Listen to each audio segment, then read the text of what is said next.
You know, as a speaker, I have to test my theories to make sure they're truths way before I ever share them on a stage. So obviously, if the only place from which a person can grow is where he or she is, relates to sales and to customer service and to teaching and to parenting and coaching, I better find an illustration from the world of education to validate that it is true no matter where, no matter its practical application.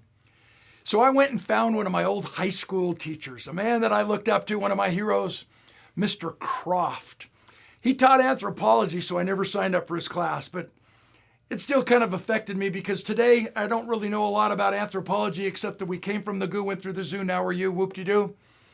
But that didn't keep him from touching my heart, touching my life, and influencing the lives of myself and all of my buddies. You see, Mr. Croft believed that his classroom was his territory, his sales territory, if you will. He believed that the school building was his sales territory, if you will. And therefore, it was his responsibility to share everything that he knew with every single person in his territory, within his stewardship. Mr. Croft was my hero. So I went to him and I said, Mr. Croft, I'm on this kick. The only place from which a person can grow is where he or she is. Can you give me an illustration from your classroom? He said, yeah, that's a great idea, but in what context? I said, what's your toughest assignment? He said, it's always classroom management. I said, you mean positive discipline? He got that inquisitive look in his eye and he said, what do you mean positive discipline? I said, you can't increase a person's performance by making him feel worse. Humiliation immobilizes our behavior. Discipline is to teach, not to punish. And now his face lit up like a Christmas tree. He goes, I've got the perfect example. He said, last year, I had this kid in my class for the first 2 weeks. He was a total terrorist. He disrupted the entire class. I couldn't get anything done. I said, so what'd you do, Mr. Croft? Kick him out? He got this offended look on his face. He said, Danny, I've taught school for over 25 years and I've never sent a kid to the office. I said, Mr. Croft, come on, you're talking to me. Don't lie to me. I said, I've been in school buildings before where you walk in, there's a long line of students out the principal's office, down the hall, out the door, past the 9A bus stop. They have tans. They've been out there for 4 months. What's wrong, kid? I got caught screwing goldfish into a pencil sharpener and I'm on murderer's row. That's not education. That's basically saying it's my way or the highway, which is not really what it's all about anyway, is it? Mr. Croft said, so I couldn't give up on the kid. What if he was yours? And wow, did that hit me square in the face? What if that child was yours? I said, so what'd you do? He said, I couldn't give up on him, but I had about another 2 weeks to investigate, to pull that Sherlock Holmes and figure out what this kid was about. And he said, wouldn't you know it? I discovered that this kid played in a rock and roll band. And wouldn't you know it, this very Friday night, this kid's rock and roll band was playing in a smoke-filled honky-tonk redneck bikers bar out in the bushes somewhere. So Mr. Croft talked 5 of his fellow teachers into going with him so that he wouldn't be stabbed all by himself. And they slid in the back of this biker's bar. Now visualize this. Mr. Croft always wore an Argyle sweater with matching Argyle socks. We called him the GQ man. And his 5 fellow teachers also wore Argyle sweaters and socks. They were the GQ crew.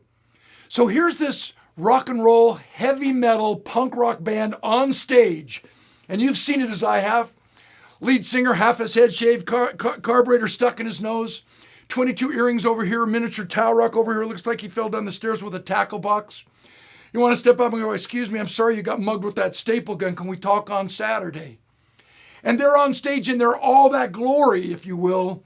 And all of a sudden the back door opens and in walks Mr. Croft and his 5 fellow teachers. And the band stops dead in their tracks. And now every single eye moves across that now quiet dance floor and stares down Mr. Croft and his teachers. Smoke billowing in the rafters. And through the reverberation system of the microphone, the bass player leans over to the lead singer and says, whoa, who are those 6 proctologists just came in the back door? The guy says, those are teachers from my school. And he cups his hands and yells across that dance floor, hey, Mr. Croft, what are you guys doing here? Mr. Croft said his heart starts pounding. He has cotton mouth. He can't even breathe. He can't even swallow. He yells back, we heard your band was incredible and we came to support you. The carburetor almost fell out of the lead singer's nose. They felt a sense of acceptance and a sense of support. That's all they needed. And now it was a reciprocation feeling. And Mr. Croft, now with more courage, says, yeah, we heard your band was groovy and we came to check you out. Him trying to be all fly and stuff. After a few laughs on stage, the band cranked back up their heavy metal music.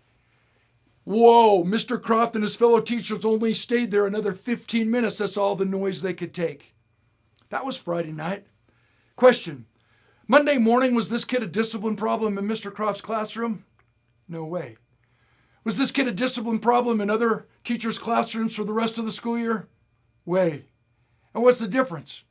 Not preparation, not all those letters behind the names of you educators.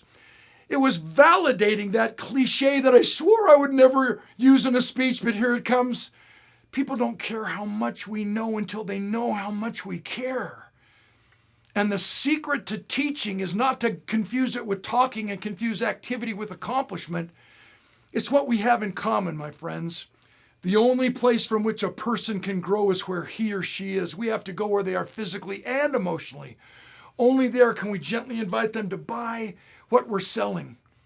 The content in our classrooms or a service, a product in the business world.